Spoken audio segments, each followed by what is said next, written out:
Hello again. Um, so today I'm going to answer a question about the diagnosis of autism. And I need to start by saying I'm not a doctor. I don't diagnose anybody's kids. Um, but I'm going to talk about my son's diagnosis so that you can understand sort of what the process was like for me to get a diagnosis and and what that kind of looked like and what made me think that maybe something was wrong. So Zachary, my oldest, was about 2, and he stopped talking. And because our family doctor had heard him talk, and we had talked about all the things he could say, she thought it was a stage that maybe he was kind of upset because I had recently weaned him, and we were and I was pregnant with his what was going to be his younger brother. So so for a while we kind of saw him just kind of become more inside himself, less interested in social engagement, playing more by himself, kind of fiddling with toys. And I knew something in my gut was telling me that it wasn't right, but I also had a lot of people telling me, oh, his dad stopped talking. And well, there were reasons for his dad to stop talking. Zach didn't have those same reasons, but then maybe there was something about that this was genetic.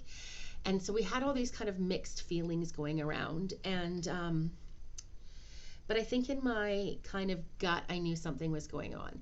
And so this is, long before Google kind of works the way it does now, but I was online like every day just researching like what kind of stuff was out there that could kind of explain what was happening for me. And autism kept coming up. And I had asked for a referral. We got a referral to a hearing clinic, and it came back inconclusive. And so, meaning they couldn't say for certain that there was no hearing issues, but there didn't seem to be. And because he really wasn't orientating towards a lot of the sound, but there was nothing that sort of, I think, looked physically wrong. And so he was disregarding that information. So he just wasn't really paying attention to it. Yet at home, if a certain sound, like a certain movie cue kind of came on the TV, or we put in a video and he was in another room and he heard it, he'd come running. So I knew he could hear. I just couldn't explain why he wasn't then acknowledging certain things. Anyway, I kept pushing for him to be seen by a pediatrician, and I kept saying, I think I need to see a pediatrician. I think I need to see a pediatrician.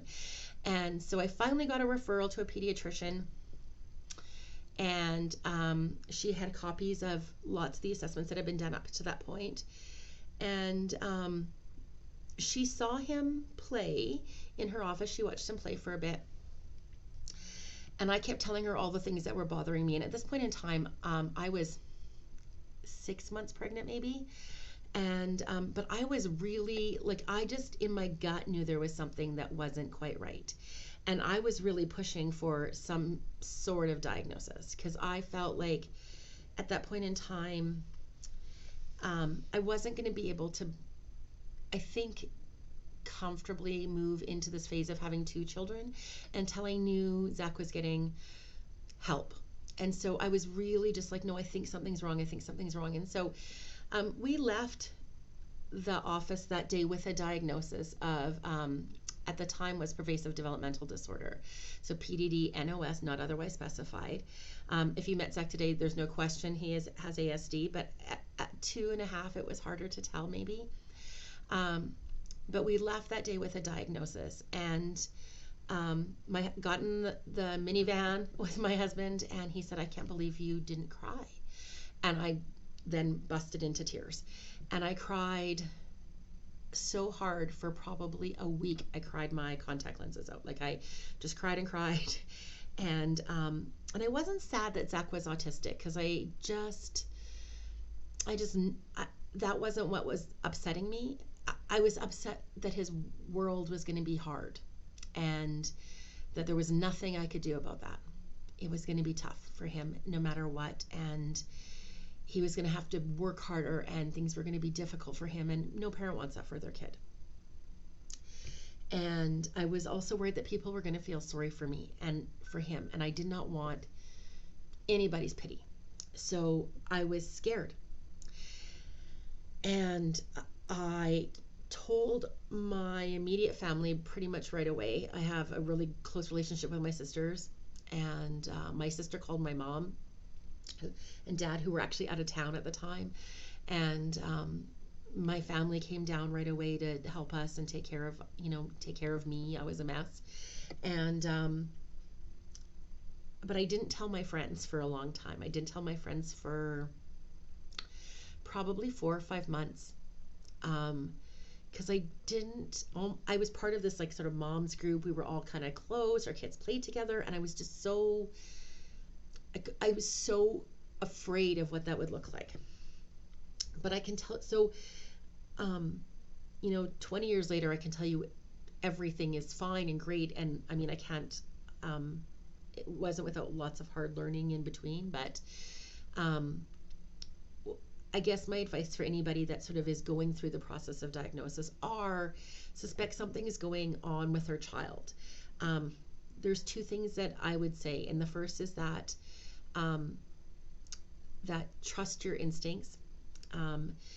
You as a parent know kind of your child best, and nobody will know what you know. And so if you're concerned or you have reasons and fears about what's going on with your child, to follow through with those, to look at things as a whole, not as like one thing. So lots of times people say, well, does he wave? Because there's like this, there's some there's sort of indicators, like there's lack of gesturing. So they would ask me questions like, does he point at things or does he wave? And I could think of times, like I could go, yeah, he's waved at this person or he pointed at that thing. But the reality was, if I looked at Zachary's sort of overall kind of gesturing, no, he didn't really wave. No, he didn't really point to things. No, those weren't things he did every day. It was in isolation that he had those experiences. So try to think about kind of the whole picture, not sort of just the one thing, but how does it, on a broad kind of basis, how do things look? Because they'll say, well, does he ask for help, right? Because kids on the spectrum will often just independently try to do things. They won't go get an adult to help them. Or is he afraid of strangers? Because that's another thing kids with ASD often don't kind of notice that someone's a stranger and someone isn't a stranger. So they'll go up to a complete stranger and kind of engage them to do something. And so, and I could think of a time where he was afraid of a stranger, but I couldn't, no, that wasn't sort of something we saw all the time. Or, no, he didn't, I can think of a time he asked for help, but generally he doesn't ask for help.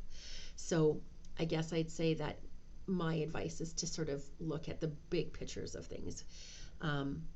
And just keep pursuing answers until you figure out what it is you need, and know that help's out there. So I had a lot of people in my life who really stepped up and reached out and helped me connect to things, and made my path easier. And I have to say, I have a friend who gave me some really good advice early on in the process. So when I was going through this sort of, what do? He's going to have to, kept saying, this is a cross he has to carry and I can't carry it for him. She said to me, your job isn't to carry the cross. Your job is to clear the path. And that for me gave me purpose. And I think as a parent, as you go through this process, if this is your experience, that is something to keep in mind. Is you may not be able to completely take the challenges that your child's going to live with or experience away. This is their path to walk, but there are things as parents we do that make our child's experience lighter, and focusing our time and attention on how we can move forward in a way that makes their path easier. That's what we do as parents. So that's my experience with my oldest son's diagnosis, and I hope understanding kind of what that looked like for us. And it wasn't quick, it wasn't fast, it wasn't easy. It took many months. helps, and it helps you to understand that, what that kind of looked like. And then once that diagnosis happens, that's when targeted supports can be put into place. So know that it's not, I always sort of felt like the diagnosis was sort of the beginning, not the end. It's sort of the key to then what happens after, and what happens after is all the moving forward pieces. So, I'm always happy to talk about my experience, and I'm always happy to share what I've learned, and why those things, what helped me, and why those things have mattered to me. So if anybody ever wants to reach out and ask questions or wants more information, I'm happy to support that. Thanks for checking in. Take care.